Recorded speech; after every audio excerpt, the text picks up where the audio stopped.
আসসালামু আলাইকুম প্রিয় বন্ধুরা। আজকে আমরা রকমেলনের চারা করা সম্পর্কে কিছু কথা বলবো। প্রিয় বন্ধুরা, আপনারা জানেন যে আমি কয়েক বছর ধরে রকমেলন চাষ করে আসছি। আমি কোনো পুঁথিগত বিদ্যা নয়, আমার নিজের অভিজ্ঞতা থেকে যতটুকু অবজার্ভ করেছি আপনাদের সাথে শেয়ার করার চেষ্টা করছি। রকমেলন একটি মরুভূমির ফল বলা হয় বা গরমে খুব ভালো হয়, কিন্তু আমাদের দেশের চাষিরা আমরা রমজানকে টার্গেট করে করতে গেলে অনেক সময় শীতের মধ্যে এটাকে করতে হয়। শীতের মধ্যে রকমেলন চাষ করতে গিয়ে যে সমস্যাটায় পড়তে হয় সেটা হচ্ছে জার্মিনেশন করা। বীজ থেকে জার্মিনেশন করাটা খুব টাফ হয়ে যায়। এই জন্য আমরা এই শীতের মধ্যে বীজ থেকে জার্মিনেশন করার জন্য সিডলিং ট্রে ইউজ করেছি, গ্রোয়িং মিডিয়া ইউজ করেছি এবং এই সিস্টেমটা কিভাবে কি করেছি আমি সেটা আজকে কিছুটা বলার চেষ্টা করব।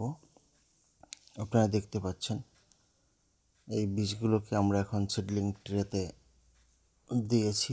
এখানে এখন সেট করব খোলা মাঠে। প্রথমে আমরা একটা পলিথিন বিছিয়ে নিচ্ছি, পলিথিনটা মাটিতে দিয়ে নিচ্ছি। এর আগে আমরা মাটিটাকে লেভেলিং করে নিয়েছি, সমান করে নিয়ে তার উপরে পলিথিন দেব। পলিথিনের উপরে সিডলিং ট্রে রাখবো। এর কারণ হচ্ছে আপনি যদি সরাসরি মাটিতে সিডলিং ট্রেটা রাখেন তো চারাগুলো যখন বড় হয়ে যাবে তখন ওই চারার শিকড়গুলো, মূলগুলো, রুটসগুলো মাটিতে চলে যাবে। তখন আপনি তুলতে গেলে ওই শিকড় ছিঁড়ে যায়, ওখান থেকে ফাঙ্গাল ইনফেকশন হয়ে যেতে পারে। এই সতর্কতা হিসেবে আমরা আগে নিচে পলিথিন দিয়ে নিচ্ছি যাতে চারাগুলোর শিকড়টা নিচে না যেতে পারে।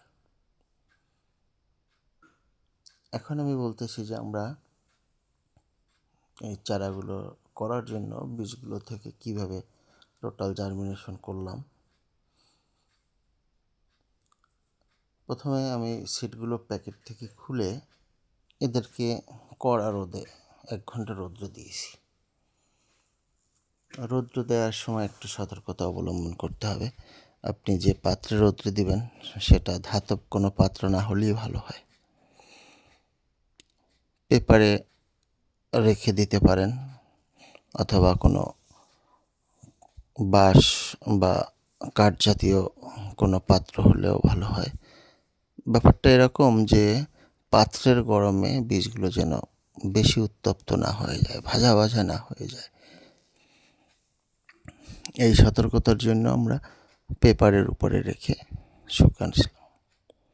শুকানোর পরে এটাকে রুম টেম্পারেচারে এনে কয়েক ঘন্টা পরে আমরা একটা নর্মাল বা ঈষদুষ্ণ পানিতে এটা ভিজিয়ে দিয়েছি। তো বীজ যদিও ছোট, অনেকে মনে করেন 2-3 ঘন্টা ভিজালেও হয়, কিন্তু আমি যেটা করি 24 থেকে 30 ঘন্টা ভিজিয়ে নিয়েছি। 24 থেকে 30 ঘন্টা এই শীতকালে অবশ্যই। তারপরে সেটাকে পানি থেকে তুলে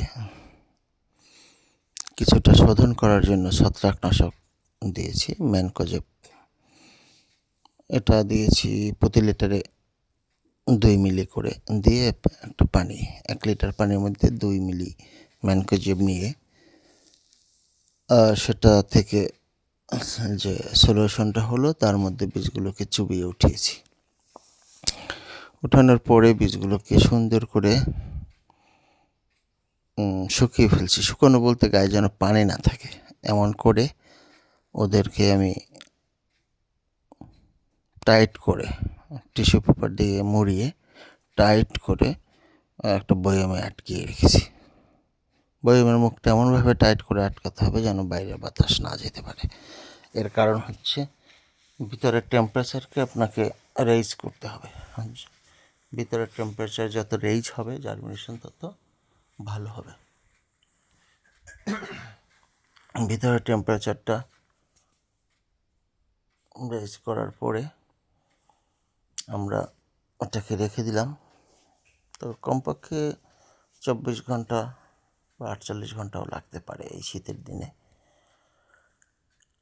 48 ঘন্টা পরে বয়মের মুখ খুলে আমি দেখতেছি যে জার্মিনেশন হচ্ছে।